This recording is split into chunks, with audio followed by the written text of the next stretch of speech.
sila guys, iiwanan nila ako mag-isa dito sa bahay. And si Doc Milan papasok siya ng hospital. So isang sasakyan na lang yung ginamit nila because Nilesh Mama and Hemo Mami will be there. So may dala-dala din silang sasakyan. So kami lang dalawa ni Sonal Masi yung naiwanan dito. Sonal Masi! Rabeo siya kali. O karano. So ayun guys, naglilinis na si Sonal Masi and mag-aayos lang ako ng bahay. So ayun, maglilinis muna ako ng bahay and hihintayin ko si Jassy Masi na dumating para kuhanin yung milk. And hindi na rin ako magluluto ng pagkain since ako lang naman mag-isa guys. So nakakainip magluto. So ayun, magmimerienda na lang ako kung ano yung mahanap ko merienda dito. And walang ganap ngayon guys kasi walang tao dito sa bahay. So magtatrabaho lang ako and tignan natin kung anong magagawa natin for the rest of our day.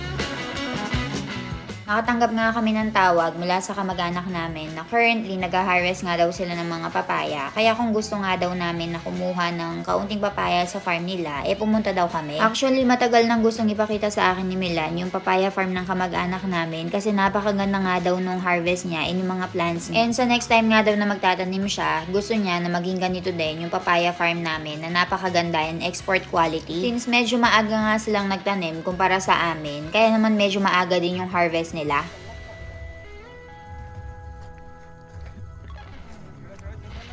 Wait.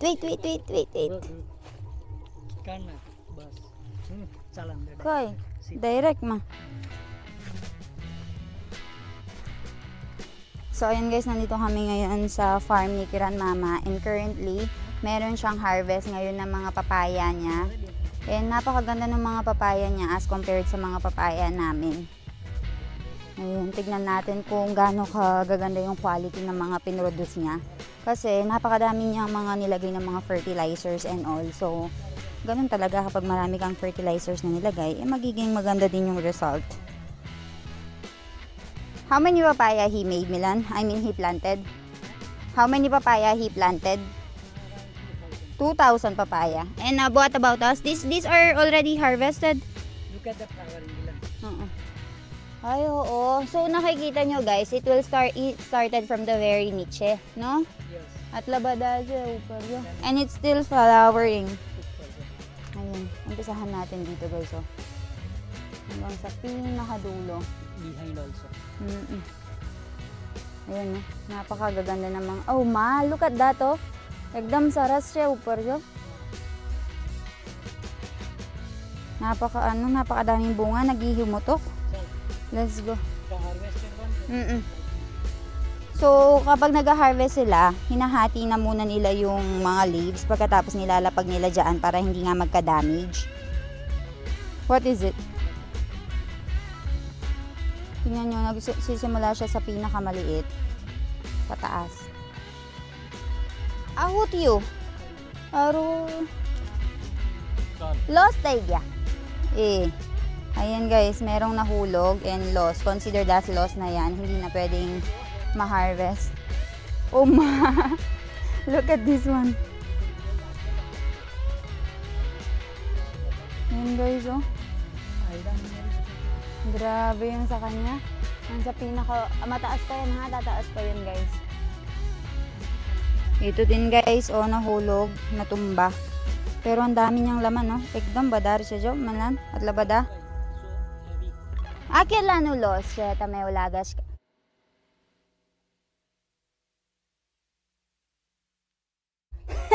Jagofua. So, this is Jagofua. And ito yung farm niya. Kailan na siya? O para sa natumbang papaya na ito guys, meron daw silang loss na 2,000 rupees pero hindi pa niya kinound yung mga patubo. Getter ni Jagofua yan. Ito din, no? Very dry. Did not grow.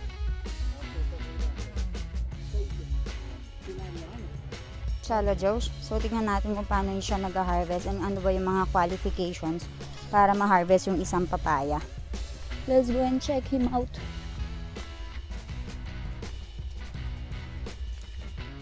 Even Milan is going crazy just by saying Jagofua's fruits. This one.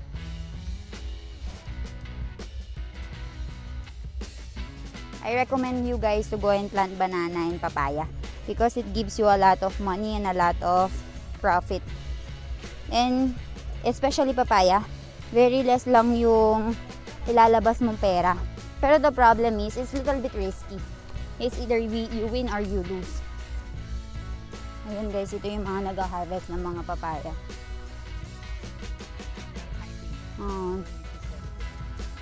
So they have to go around, no? Move around and then see which one is good for harvest. And they will prepare that leaves. Ayan. And they will put it there.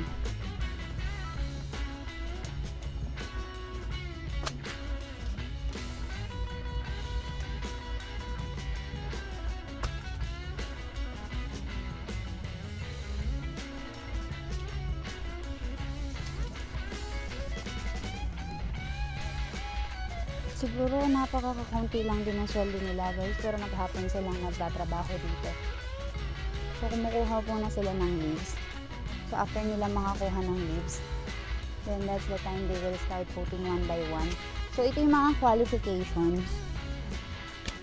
Apra keverite ka barshe ready tayo. Keverite ka barshe ready tayo. So you need to pick up those type of papaya guys. So yung yellow na barabar.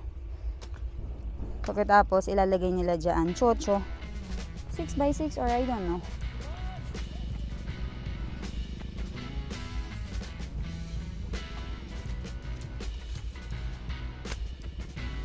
Kaya lang kapag pinipick up nila, tinatapon lang nila. So naglalagay sila ng ganito siguro. Milan, I don't understand. Whenever they are picking it up, they are just throwing it. It will not damage. No, because its land is wet. See? Very soft. Land is soft, so it will not get damaged. And why do they have to put these leaves? So it will not get dirty. Dirty. So that's the reason why there's leaves, so it will not get dirty.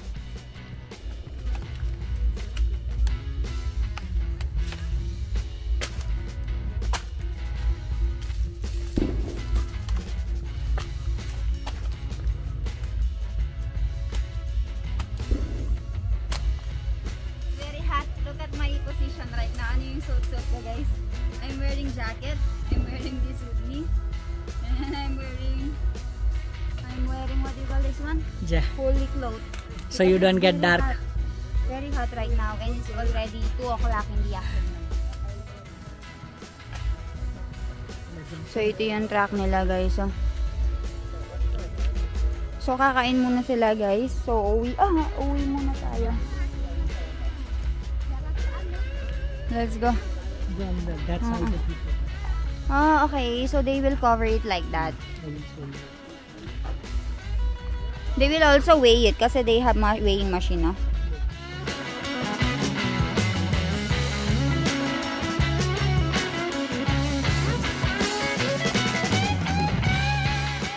Bis kilo man. They will weigh by man. Yes, by month 2020. So they will be weighing by month and they will be putting it one by one like that. Chalo.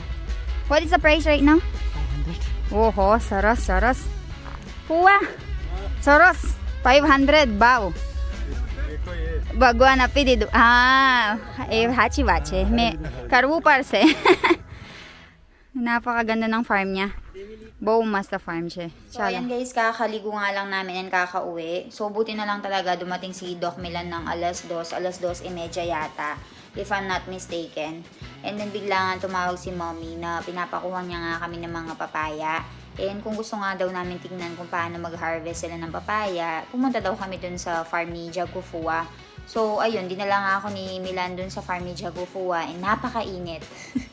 Ayun, kaya naman naligo ulit kami kasi pinagpawisan and ang taas ng sikat ng araw. Pero alam nyo ba, sobrang ganda ng presyohan ng papaya ngayon.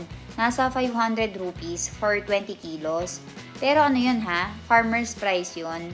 So kapag bibilihin mo siya sa mismong palengke, syempre papatungan yun. Pero para sa mga farmers, yung 500 per 20 kilo, napakagandang presyo na yun. So, yung papaya namin, siguro mag-harvest kami sa mga susunod na araw. And hopefully, yung presyo ng papaya is magstay. Kasi, sa totoo lang, mas malaki pa yung presyo ng papaya ngayon kaysa mga banana. Kasi yung banana, usually kinukuha lang nila mga nasa 200, 300 yung regular price ngayon. And yung iba nga na nagkaroon ng problema ng mga nasa 100 per 20 kilos na lang. So, parang presyong pamigay na lang. So, yung mga nagplant ng mga papaya ngayon guys, sobrang sinwerte talaga sila. So, isa na si Jagofua sa mga sinwerte kasi sobrang ganda ng papaya niya guys. Walang sinabi yung tanim namin dun sa tanim niyang mga papaya. Kasi ang sabi ni Milan, sobrang dami nga daw niyang nilagay ng mga fertilizers. Hindi tulad dun sa amin. Marami naman din kami nilalagay na fertilizers, pero mas ginalingan daw ni Jagofua. Kaya kung tinignan niyo yung mga papaya niya, sa ilalim pa lang, meron na siyang bulaklak and nagbibigay na siya ng fruit. So, hindi katulad sa amin na medyo nangalahati na and dun pa lang siya nag-start mabigay ng fruit and napakatangkad ng mga papaya niya. So, kapag ibig sabihin daw na matatangkad yung mga papaya, tataas pa daw yun and mas marami pa siyang ibibigay na bunga.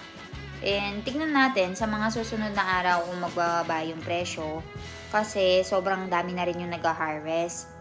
Alam nyo guys, kung meron kayong mga lands dyan, hindi lang puro palay yung itanim nyo. Kasi nakita ko dito sa India, dahil yung mga tao is puro mga farmers, ang nakita ko is maganda yung presyuhan ng papaya and banana. Pero iba-iba naman yung countries, no? Hindi ko alam kung sa Pilipinas kung ano ba yung mas mahal.